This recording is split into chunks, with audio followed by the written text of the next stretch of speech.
नमस्कार, भारत एट 7 खबर राज्यों की में आपका स्वागत है। मैं हूं रवान त्यागी। शुरुआत कर लेते हैं हेडलाइंस के साथ। संसद को सुचारू रूप से चलाने विपक्ष में बनी सहमति। स्पीकर के साथ फ्लोर लीडर्स की बैठक में हुआ फैसला। दोनों सदनों में संविधान के मुद्दे पर होगी विशेष चर्चा।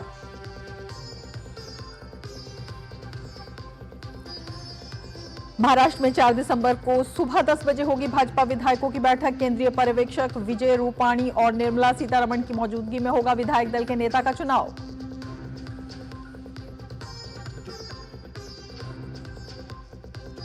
दिल्ली एनसीआर में जारी ग्रैब 4 की पाबंदियों पर 5 दिसंबर को सुप्रीम कोर्ट लेगा फैसला। AQI लेवल भी देखेगी अदालत।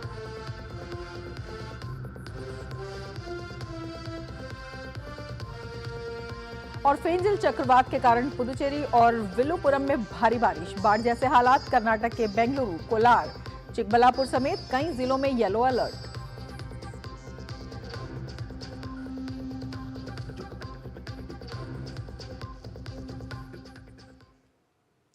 और अब खबरें विस्तार से। शुरुआत करते हैं राजस्थान से।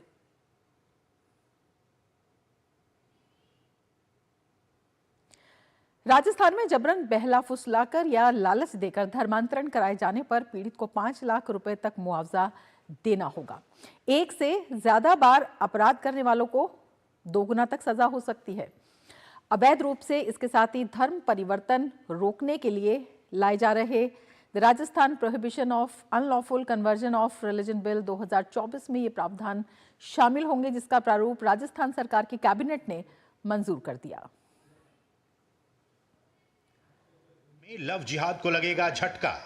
राजस्थान में नए धर्मांतरण कानून के प्रस्ताव को मंजूरी। लव जिहाद और कन्वर्जन पर मिलेगी कठोर सजा। जबरन धर्मांतरण पर 10 साल तक की सजा। मर्जी से धर्म परिवर्तन करने पर 60 दिन पहले कलेक्टर को देनी होगी सूचना। अवैध रूप से धर्मांतरण के प्रयासों को रोकेगा ये कानून। गैर जमानती अपराध होगा धर्मांतरण। राजस्थान से पहले कई राज्यों में धर्मांतरण कानून लागू। राजस्थान में धर्मांतरण कानून के प्रस्ताव को मंजूरी दे दी गई है। इस धर्मांतरण बिल के कानून बनने के बाद प्रदेश में लव जिहाद और जबरन और बहला फुसलाकर किए गए धर्म परिवर्तन पर कठोर सजा दी जाएगी। राजस्थान विधानसभा के बजट सत्र में यह बिल लाया जाएगा। इस कानून के तहत जबरन धर्मांतरण पर 10 साल तक की जेल की सजा होगी। अपनी मर्जी से धर्म परिवर्तन करने पर 60 दिन पहले कलेक्टर को सूचना देनी होगी। पॉलिसी लाई गई है उसमें धर्मांतरण की। उस धर्मांतरण में जो लोग फ्रेशर में लेकर, प्रलोभन देकर और अज्ञानता के में उनको धर्मांतरण करा दिया जाता था, उसको लेकर ये पॉलिसी लाई गई है। इस पॉलिसी में हमारे अनेक राज्यों की पॉलिसियां मिलाकर उनकी समीक्षा कर उनको देखकर ये पॉलिसी लाई गई है, जिसमें अलग अलग कैटेगरीज के। राजस्थान सरकार का कहना है कि कई दूसरे राज्यों की तरह राजस्थान में धार्मिक स्वतंत्रता का कानूनी प्रावधान नहीं है, इसलिए यह कानून बनाया जा रहा है। इसके तहत दर्ज होने वाले अपराधों को गैर जमानती और संज्ञेय अपराध घोषित किया जाएगा।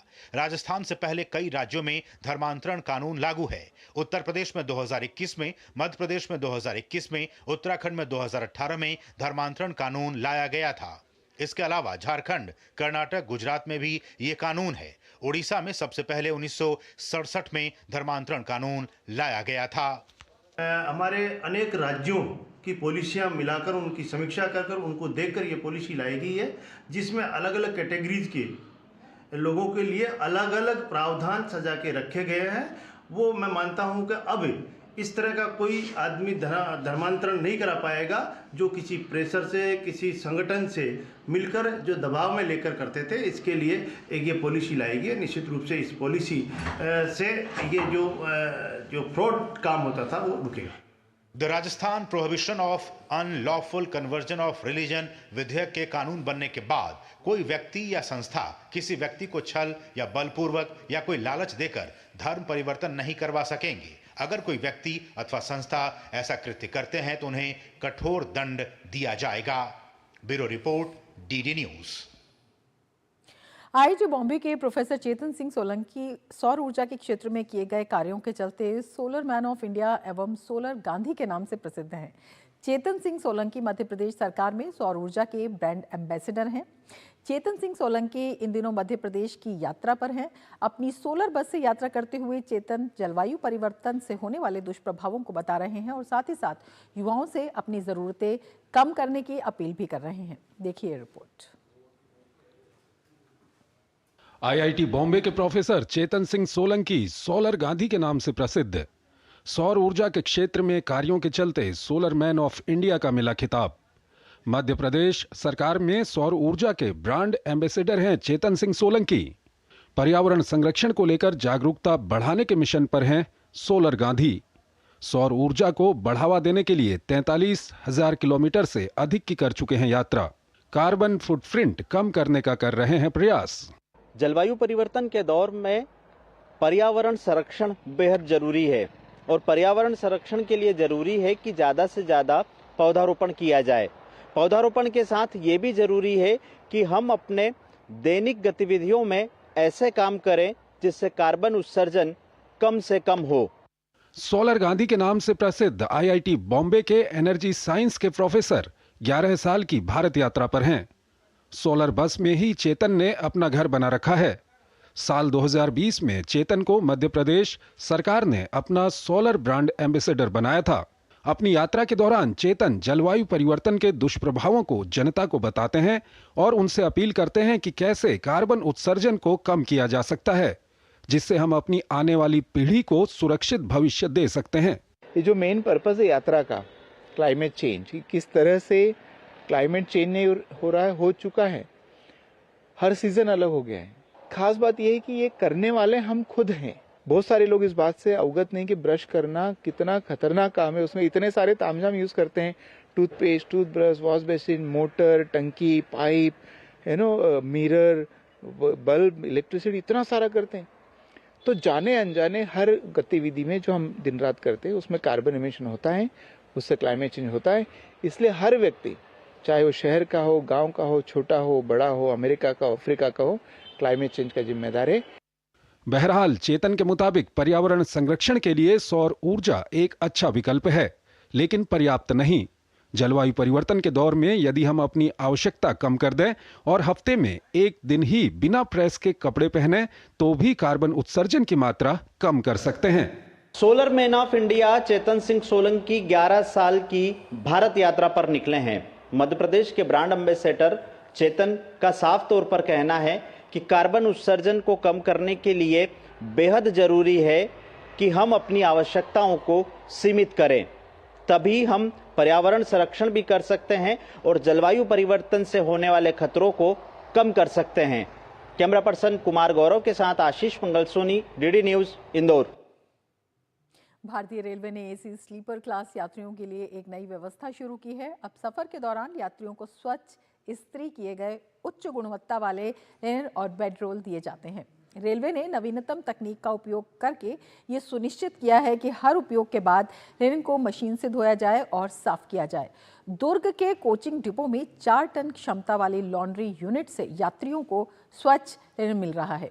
देखिए हमारे संवाददाता सोमेश पटेल की छत्तीसगढ़ से ये ग्राउंड रिपोर्ट। ट्रेनों की एसी कोच में सफर करते समय यात्रियों को दिया जाता है एक लिनेन सेट। लिनेन सेट में होते हैं बेडशीट से लेकर कंबल और तकिए। दुर्ग कोचिंग डिपो में 4 टन क्षमता वाली लॉन्ड्री यूनिट से मिल रहा है स्वच्छ लिनेन। ट्रेनों के वातानुकूलित कोचों में दिए जा रहे हैं हैंडलूम के उच्च गुणवत्ता वाले बेडशीट्स। बेहतर सुविधाएं देने के लिए प्रयासरत है भारतीय रेलवे। भारतीय रेलवे से लाखों की संख्या में लोग हर दिन सफर करते हैं। ट्रेनों में दी जाने वाली चादर और कंबलों की गुणवत्ता और स्वच्छता को लेकर यात्रियों की बढ़ती चिंताओं के बीच भारतीय रेलवे आधुनिक तकनीकों का इस्तेमाल कर रही है।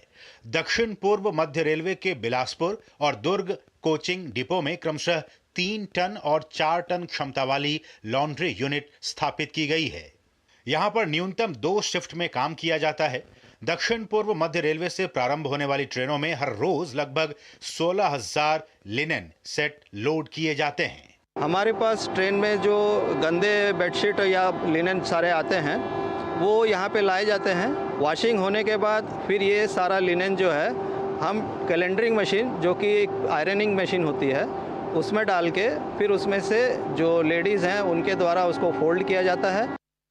लगभग 40 करोड़ रुपए की लागत से स्थापित किया गया ये संयंत्र पूरी तरह से ऑटोमेटिक है और स्टीम के जरिए इस मशीन से बेडशीट, टॉवेल और पिलो कवर की धुलाई की जाती है ताकि यात्रियों को पूरी तरह से स्वच्छ और हाइजीन बेडरोल उपलब्ध कराई जा सके।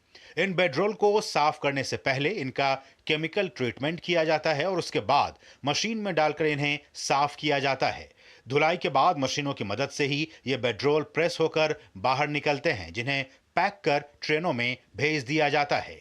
इस कार्य को संपादित करने के लिए करीब 100 कर्मी यहां कार्यरत हैं, जो तीनों शिफ्ट में अपनी सेवाएं देते हैं।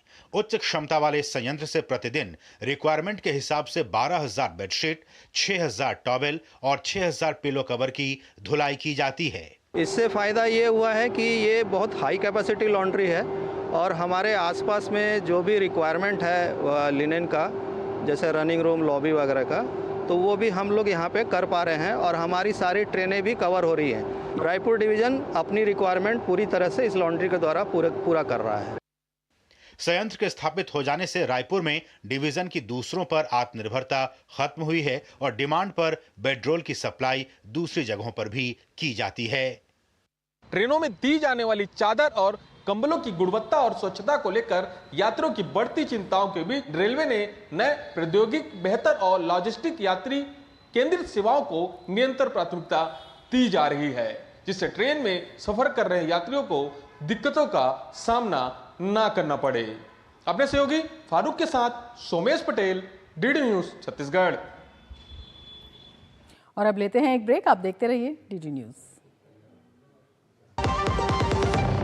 खुद को पैम्पर करिए MDH बादाम रोगन के साथ, जो आपको संवारे, निखारे और नरिश करे। चमके चमके हाँ, दमके दमके, त्वचा में समाए, हाइड्रेट करे, हर उम्र की त्वचा का पोषण करे। MDH बादाम रोगन, नेचुरल, टेंडर, प्योर। चमके चमके। मेरी पसंद, मेरी पसंद, मेरी पसंद, मेरी पसंद, हमारी पसंद, हम सबकी पसंद। मजबूत देश का मजबूत सरिया हो गया स्टील। जिंदगी की हर छोटी बड़ी जरूरत के लिए आप जो सपने सजाते हैं, बस उसी उम्मीद को तो हम सहारा लगाते हैं। SIP आपकी सेविंग्स को आपकी खातिर काम पर लगाएगी। आज ही अपनी पहली SIP की शुरुआत करें। अधिक जानकारी के लिए अपने वित्तीय सलाहकार से परामर्श करें। LIC म्यूचुअल फंड द्वारा निवेशक शिक्षा की एक पहल। म्यूचुअल फंड निवेश बाजार के जोखिम के अधीन है। योजना से संबंधित सभी दस्तावेजों को ध्यान से पढ़ें। मुथूट फाइनेंस, इंडिया का number 1 most trusted financial services brand. Gold loan लेने के लिए कॉल करें 1-800-313-1212। MDH की देगी मिर्च, देगी मिर्च का तड़का, अंग अंग फड़का। MDH की देगी मिर्च। ब्रेक के बाद फिर से आपका स्वागत है। आगे बढ़ते हैं। उत्तर प्रदेश सरकार ने प्रयागराज में महाकुंभ क्षेत्र को महाकुंभ मेला जनपद नाम से नया जिला घोषित किया। महाकुंभ 2025 के आयोजन को सुगम बनाने के लिए ये कदम उठाया गया है। गौरतलब है कि महाकुंभ 2025 का आयोजन प्रयागराज में 13 जनवरी से 26 फरवरी तक किया जाएगा। इस महापर्व में करोड़ों श्रद्धालुओं के आगमन की संभावना है। महाकुंभ मेला जनपद के गठन से इस धार्मिक और सांस्कृतिक आयोजन को सुव्यवस्थित रूप से संपन्न कराने में मदद मिलेगी। यूपी में अब 75 से हुए 76 जिले। महाकुंभ मेला बना यूपी का नया जिला। महाकुंभ 2025 में 67 गांवों को मिलाकर बनाया गया नया जिला। महाकुंभ मेला जिला घोषित होने के साथ अब प्रयागराज मंडल में हुए 5 जिले। महाकुंभ मेला जिले में शामिल 67 गांवों की बदलेगी किस्मत। सभी गांवों का विकास होगा महाकुंभ के बजट से। सभी गांवों में बुनियादी संरचनाओं का तेजी से होगा विकास। सड़क, पानी, बिजली और परिवहन की बेहतर व्यवस्था होंगी स्थापित।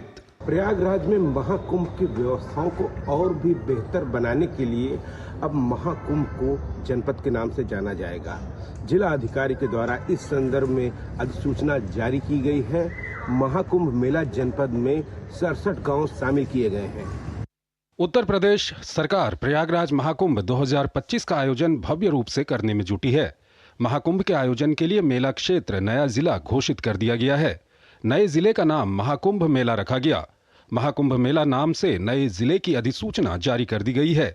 ऐसे में नया जिला महाकुंभ मेला जनपद नाम से जाना जाएगा। अब महाकुंभ तक यूपी में 75 नहीं बल्कि 76 जिले होंगे। कुंभ और अर्धकुंभ के मौके पर नए जिले की अधिसूचना जारी किए जाने की परंपरा है। शासन के निर्देश पर प्रयागराज के डीएम रविंद्र कुमार मांदड़ ने नए जिले की अधिसूचना जारी की। महाकुंभ मेला जिले में पूरा परेड क्षेत्र और 4 तहसीलों सदर, सोरांव, फूलपुर और करछना के 67 गांव शामिल हैं। महाकुंभ मेला जिले के कलेक्टर मेलाधिकारी विजय किरण आनंद होंगे। सभी श्रेणी के मुकदमों में कलेक्टर के समस्त अधिकारों का उपयोग करेंगे। अधिसूचना में कलेक्टर के सभी कार्य करने के अधिकार भी उन्हें दिए गए हैं। अधिसूचना के मुताबिक तहसील सदर के 25 गांव, तहसील सोरांव के 3 गांव, तहसील फूलपुर के 20 गांव और करछना तहसील के 19 गांव शामिल किए गए हैं। कुंभ मेले के विशेष आयोजन को सुचारू रूप से संचालित करने और प्रशासनिक कार्यों को बेहतर तरीके से संचालित करने के लिए इस नए जिले का गठन किया गया है। यूपी में अब 75 से हुए 76 जिले। महाकुंभ मेला बना यूपी का नया जिला। महाकुंभ 2025 में 67 गांवों को मिलाकर बनाया गया नया जिला। महाकुंभ मेला जिला घोषित होने के साथ अब प्रयागराज मंडल में हुए 5 जिले। महाकुंभ मेला जिला में शामिल 67 गांवों की बदलेगी किस्मत। सभी गांवों का विकास होगा महाकुंभ के बजट से। सभी गांवों में बुनियादी संरचनाओं का तेजी से होगा विकास। सड़क, पानी, बिजली और परिवहन की बेहतर व्यवस्था होंगी स्थापित। महाकुंभ 2025 को दिव्य और भव्य बनाने के लिए सरकार हर प्रयास कर रही है। उसी संदर्भ में यह एक कदम है। दुनिया भर से करोड़ों श्रद्धालु यहाँ आएंगे और यहाँ आने वाला हर श्रद्धालु अच्छी यादें लेकर जाए, इसके लिए तमाम व्यवस्थाएं की जा रही हैं। विकास सिंह, डीडी न्यूज़, लखनऊ। प्रयागराज में होने वाले महाकुंभ मेले की तैयारियां जोर शोर से चल रही हैं। यूपी सरकार भव्य और दिव्य महाकुंभ की तैयारियों में जुटी हुई है। पीएम नरेंद्र मोदी 13 दिसंबर को प्रयागराज में महाकुंभ की तैयारियों को देखने के साथ ही संगम पर विधि विधान से पूजा और गंगा आरती करेंगे। इस दौरान वे संगम नगरी में कई योजनाओं का लोकार्पण करेंगे। पीएम महाकुंभ की भव्यता को बढ़ाने वाली निषाद राज क्रूज की सवारी भी करेंगे।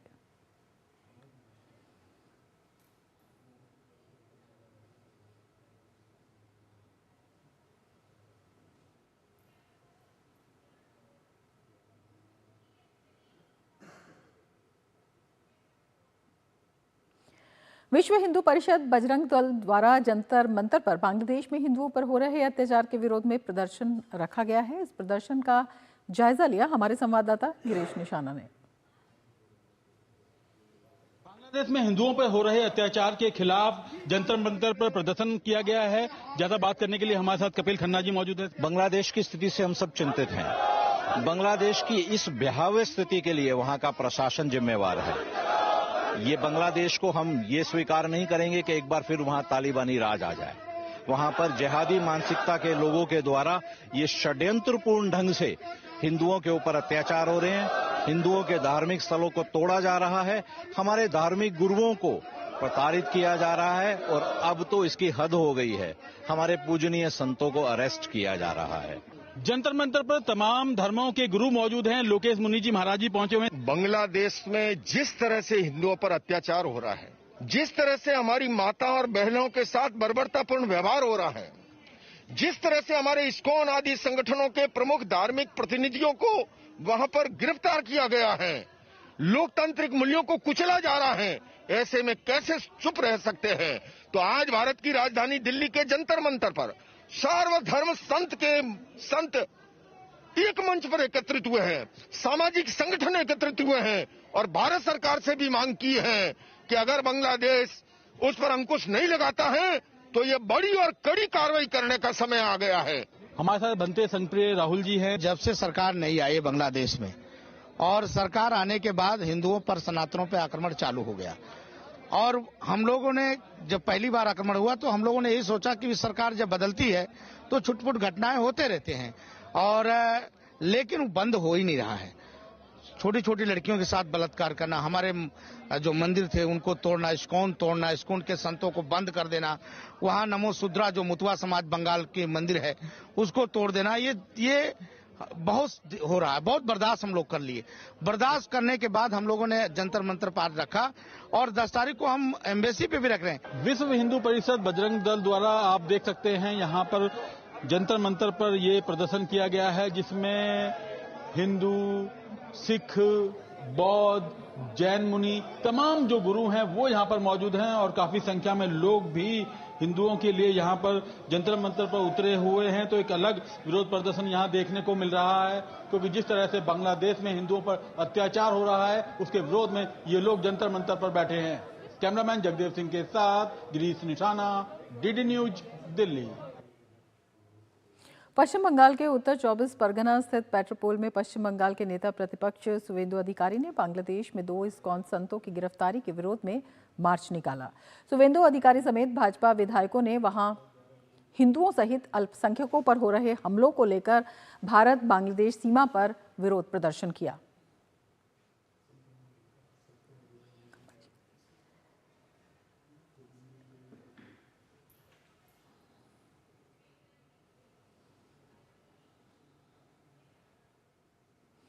और अब लेते हैं एक ब्रेक। आप देखते रहिए डीडी न्यूज।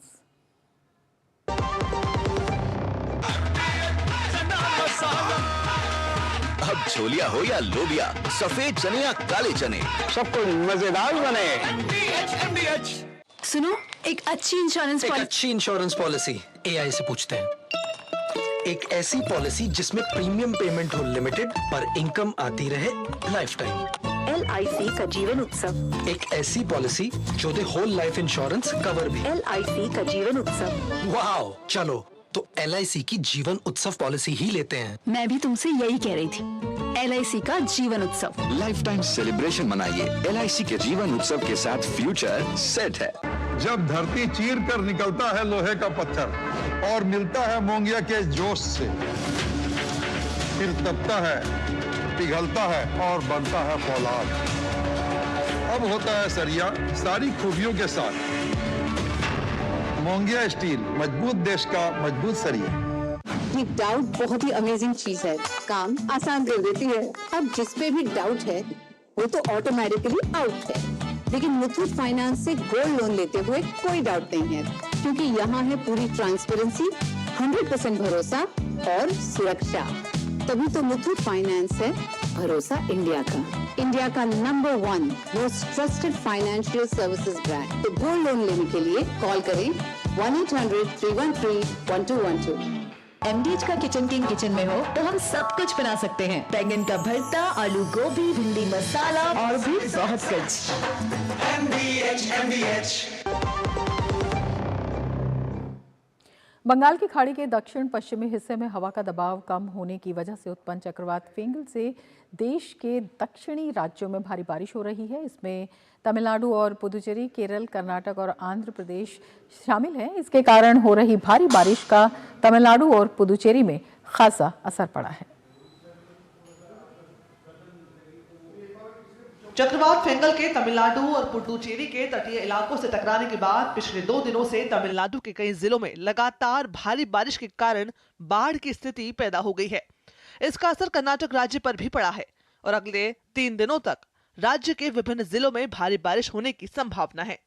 कुछ जिलों में बारिश को लेकर के येलो अलर्ट भी घोषित कर दिया गया है। वहीं कर्नाटक के मैसूर, कोलार और चिक्काबल्लापुर जिलों में आज स्कूलों और कॉलेजों में छुट्टी कर दी गई। इसके अलावा पुडुचेरी के सभी सरकारी और निजी स्कूलों के साथ कॉलेजों की भी आज छुट्टी कर दी गई। वहीं तमिलनाडु के विल्लुपुरम, कुड्डालोर, वेल्लोर और रानीपेट जिलों में भी स्कूलों और कॉलेज बंद रहे। साथ ही केरल के वायनाड में भी सभी शिक्षण संस्थान बंद रहे। उधर आंध्र प्रदेश में भी चक्रवात फेंगल का असर देखने को मिला। विशाखापट्टनम में भी समुद्र तट पर ऊंची लहरें और तेज हवाएं चली। बता दें कि चक्रवात फेंगल कमजोर पड़कर गहरे दबाव में बदल गया है और अब यह 7 किलोमीटर प्रति घंटे की गति से पश्चिम उत्तर पश्चिम की ओर बढ़ रहा है।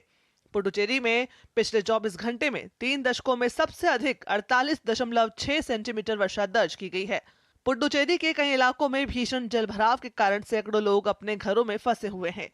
बारिश का पानी घरों में घुस गया है और सड़कों पर गाड़ियां पानी में डूब गई हैं। सेना और राष्ट्रीय आपदा मोचन बल NDRF बचाव अभियान चला रहे हैं। वहीं पुडुचेरी में विस्थापित लोगों को आश्रय देने के लिए कई राहत केंद्र भी बनाए गए हैं। पेड़ों के उखड़ जाने से कई इलाकों में बिजली और इंटरनेट सेवाएं भी बाधित हो गई है।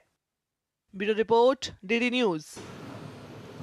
दिव्यांगजनों के जीवन को सरल, सुलभ और उत्तम बनाने के उद्देश्य से सामाजिक न्याय और अधिकारिता मंत्रालय महत्वपूर्ण प्रयास करने जा रहा है। दिव्यांगजन सशक्तिकरण विभाग अंतर्राष्ट्रीय दिव्यांगजन दिवस के अवसर पर दिव्यांगजनों को सशक्त बनाने के लिए 16 नई पहल शुरू करने जा रहा है। इनके माध्यम से दिव्यांगजनों के जीवन में सकारात्मक सुधार आएगा। सामाजिक न्याय और अधिकारिता मंत्रालय के सचिव राजेश अग्रवाल ने मीडिया को जानकारी देते हुए बताया कि सुगम्य भारत अभियान, सुगम्य भारत यात्रा जैसी विभिन्न योजनाएं दिव्यांगजनों के जीवन में अभूतपूर्व सकारात्मक सुधार लेकर आएंगी। इन योजनाओं को 3 दिसंबर के दिन दिल्ली के विज्ञान भवन में राष्ट्रपति द्रौपदी मुर्मू की उपस्थिति में लॉन्च किया जाएगा। इस दौरान विभिन्न राज्यों से 33 प्रतिभाशाली दिव्यांगजन को राष्ट्रपति द्वारा सम्मानित किया जाएगा।